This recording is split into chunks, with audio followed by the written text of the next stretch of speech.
Stream, Voxday, voxday.blogspot.com, and Infogalactic. Thanks for stopping by. It's been a difficult last 2 days for most Americans. The tragedy in Las Vegas, followed up by the inevitable attempts of the left and the Democratic Party to try to capitalize on the bloodshed in order to push for yet another futile attempt at gun control. If there's one thing that I could hammer into the heads of these Democrats, it's still not as good. That's disappointing. If there's one thing that I could convince them, it is that they might as well give up. There could be one of these events every single day for the next year involving kindergartners, and Americans are not going to support gun control ever. It is not going to happen. You notice that the God Emperor didn't give any ground on the issue. He knows better. It's not just the American men. The American women know it too. And the thing is, with the changing demographics and the changing number of non-Americans now citizens and resident in the country, that is only driving more and more people who used to be loosely open to gun control, maybe even in favor of gun control. They are all moving more towards the protection of gun rights, owning guns, buying guns. And it's true, you would have to be a complete fool to give them up now. The lesson of Las Vegas is not that guns are bad. It's not that guns are dangerous. The lesson of Las Vegas is that when you need the police, it's going to take them 72 minutes to go and check out the responsible party and stand outside the door and wait for him to shoot himself dead. There's a police officer who reads my blog regularly, comments there regularly, and he said that this performance by the Las Vegas police was absolutely shameful, and that the police chief in Las Vegas should resign. I mean, it was a unmitigated, embarrassing, humiliating disaster. They had people there. They had 4 police officers there 19 minutes after the shooting began. Now, there's some discussion about whether the shooting had stopped and so forth and whatever. But the point is that they didn't go in. Now, I don't know the details. I don't know I don't know much about it. I have no idea what was going on. I'm not going to say that I think it's a false flag, because I don't have an opinion on it. But there are all the hallmarks of the usual weirdness that surrounds these events.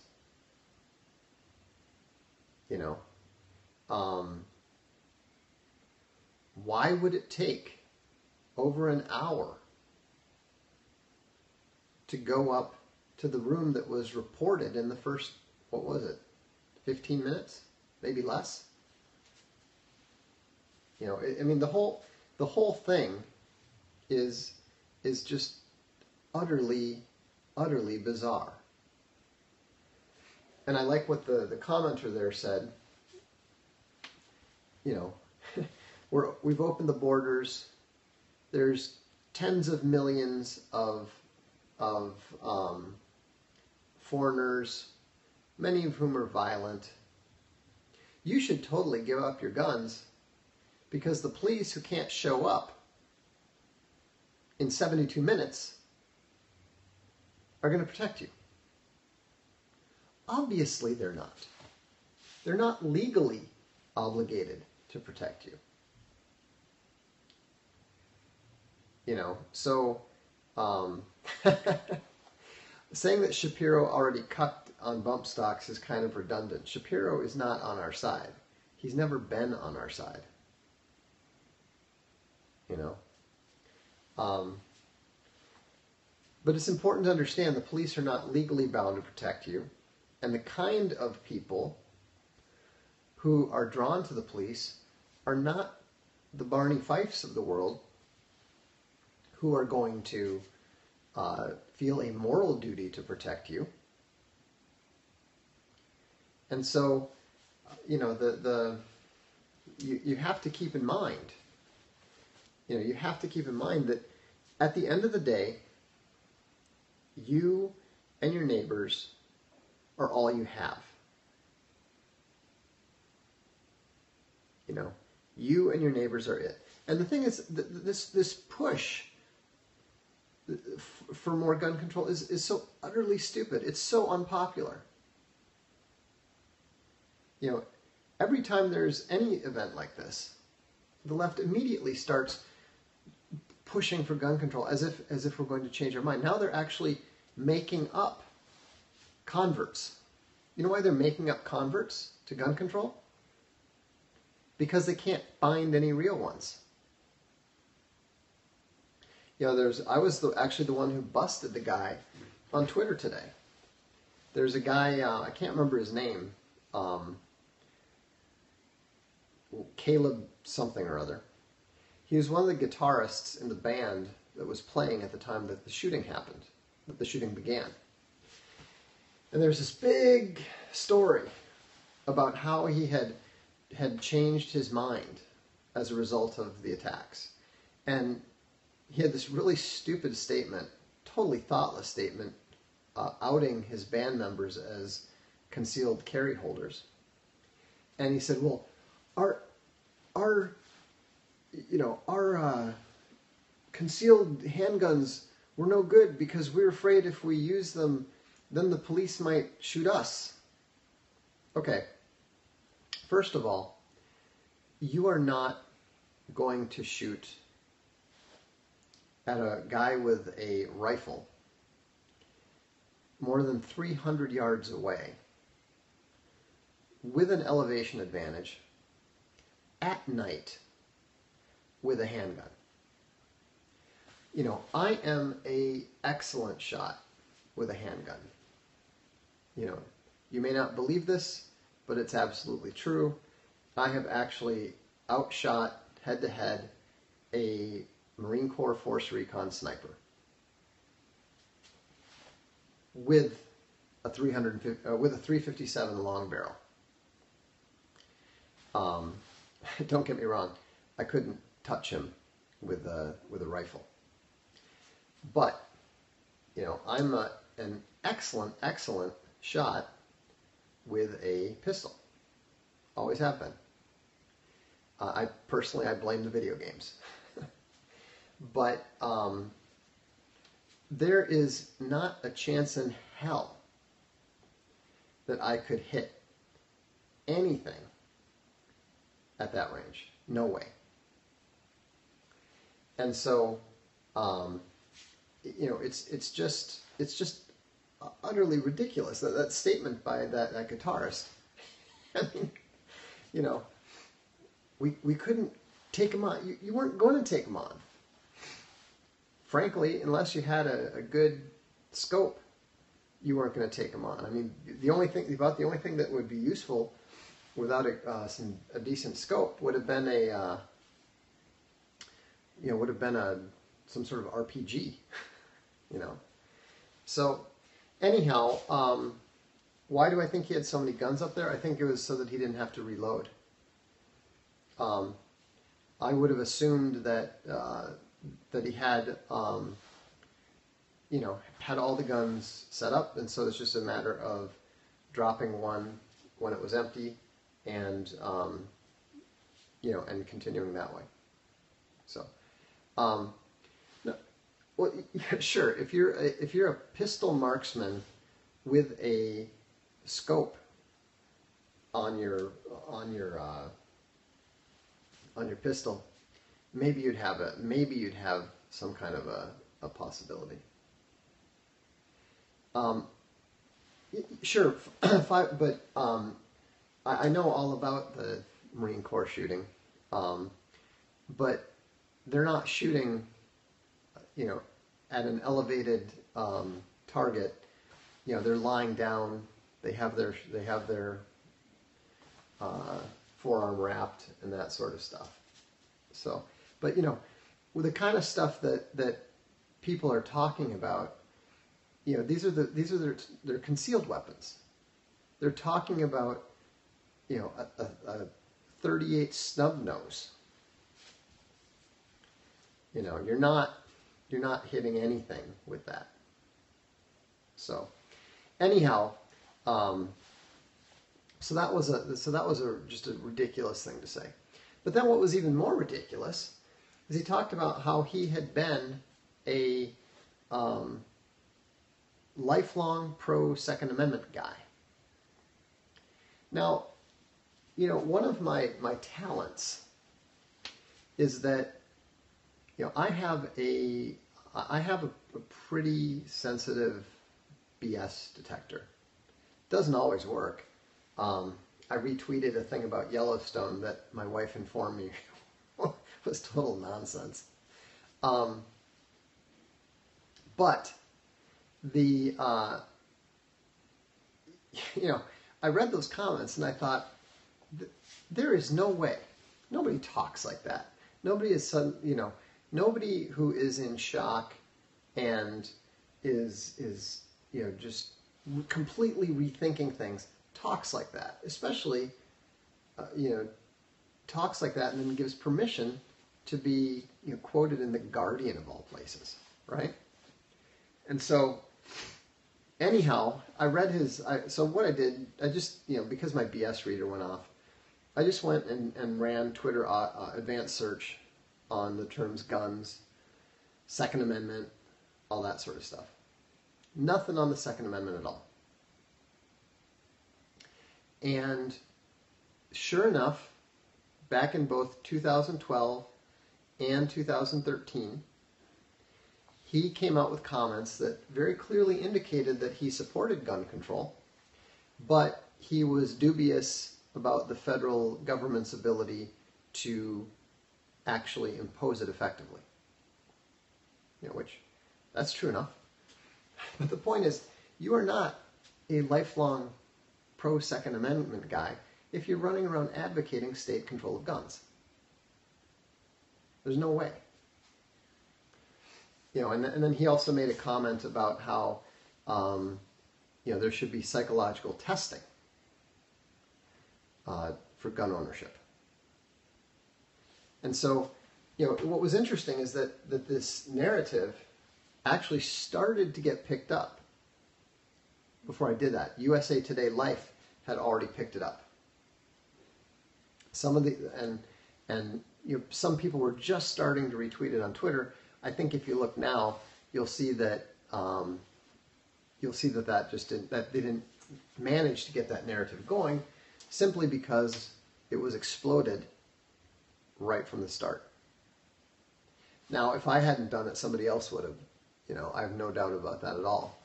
In fact, I noticed it's kind of funny how quickly people get on them. Before I could even, after I had drawn attention to it, I took the screen caps, tweeted the screen caps, and before I could even archive the second tweet, somebody else had already archived it. So it's nice to see that people have learned the lesson of Gamergate and realized that you need to archive everything because you know they're going to memory hole that stuff the first chance they get. So anyhow, that's all I've got to say about that. Just, remember, whenever you see stuff that is like really emotional, stuff that is really emotionally compelling, if it sounds really dramatic, check it out. It might be legitimate. It might be real. But it probably isn't. So, anyhow, that's pretty much it. Just a quick update. I'm not doing anything yet on Voxday because I'm getting SJW's Always Double Down done. I think we're going to start working on that in about a week. Alt Hero is going really well, and it's already in the top 5% of all Kickstarters ever. And I'm really excited tomorrow to announce our new artist and show some of his Alt Hero work. Will Alt Hero be free? In what sense?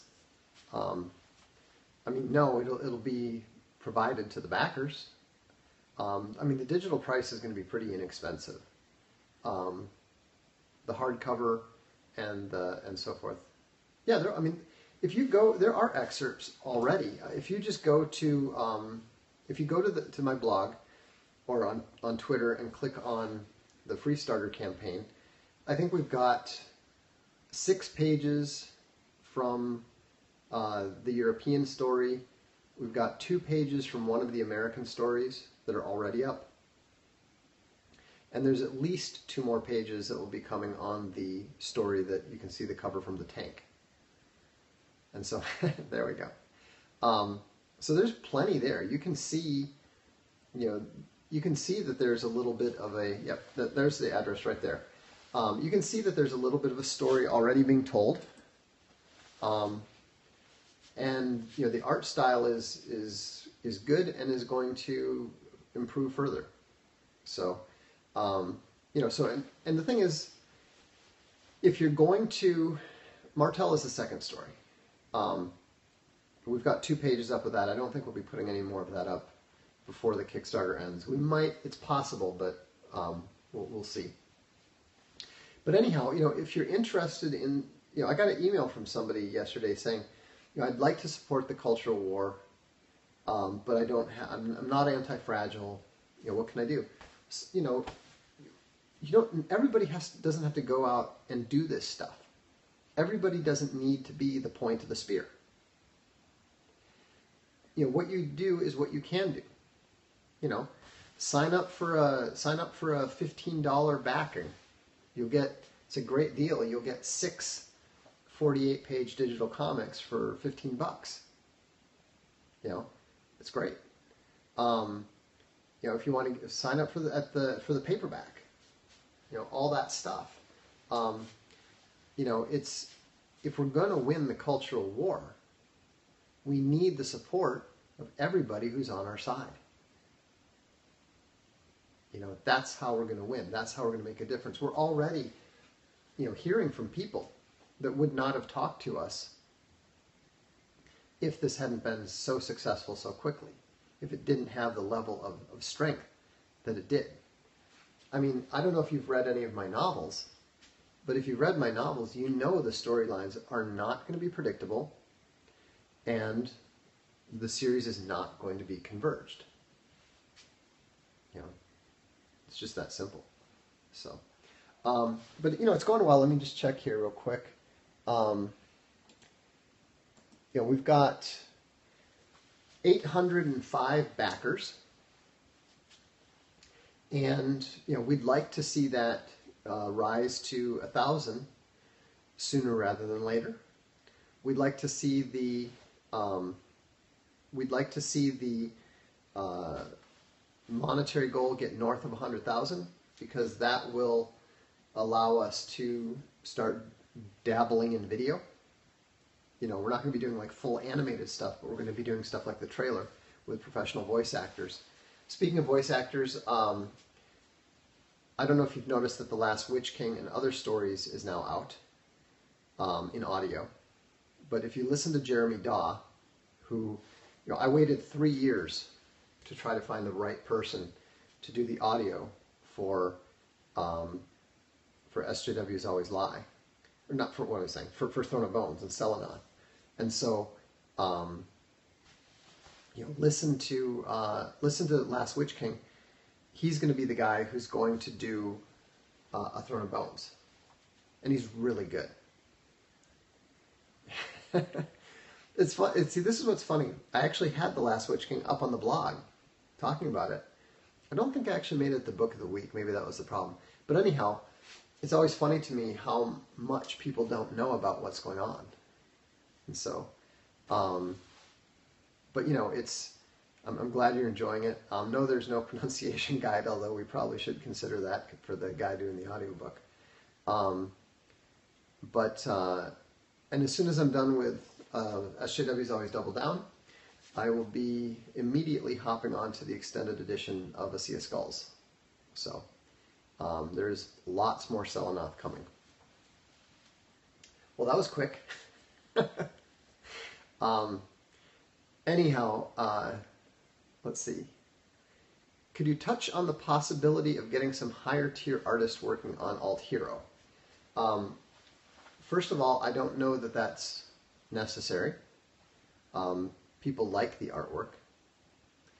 But I can tell you that the probability is 100% because we will be unveiling our new member of the team tomorrow, as well as some of the work that he's done on Alt Hero.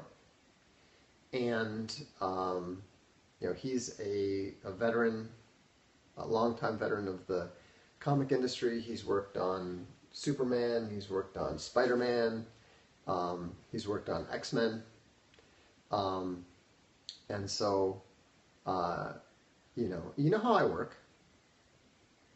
I love to see substantive criticism, because substantive criticism gives us something to improve. No, I wasn't taking any, just so you understand, I wasn't taking any offense. None at all. I don't think that, I think that, see, what you have to understand is that the art doesn't actually matter that much. The art is maybe 20% of it at the end of the day. Because, I've talked to a couple of very successful guys in the comic industry. I don't just, even though I don't know anything about it, it's not like I don't, do my research. And it's very clear that what matters more than anything is the story. And that's where some of the criticism has just been absolutely ludicrous, because they act as if our marketing, our heavily anti-SJW marketing, is indicative of the stories that we're telling. But, I've written enough novels. Those of you who have read my books are familiar enough with my stuff that we're not, it's not going to be as simple as anybody expects. And so, it's just, I don't mind being underestimated. I don't mind, them setting up these incredibly low bars for us to clear. It's easy, it's fun. But I do enjoy sometimes the substantive criticism, just because that tells us, okay, we need to improve our coloring. We need to improve this, that, or the other thing. Well, yeah, of course they do. SJWs always project, third law of social justice. They're going to assume that what we're going to do is the exact converse. But if you remember, how many of you remember hearing this about Infogalactic? Remember? Infogalactic was going to be just another Cuckservapedia, right? Well, is it? Not at all. I mean, there's a reason why Infogalactic doesn't get hammered the way that Gab did and everything. It's because we play absolutely fair, and we are building it so that when we install the Don't Panic engine, everyone is going to have the chance to see their own perspective. If you're an SJW, if you're a leftist, if you're right wing, if you're whatever you are, you're going to be able to set your own perspective and control it how you want it. That's how we roll. That's how we do it. So, anyhow, thanks for tuning in. Thanks for picking up The Last Witch King. I'll be very interested to see what you think of it and see what you think of Jeremy's voice. And we'll look forward to seeing you soon on the blog.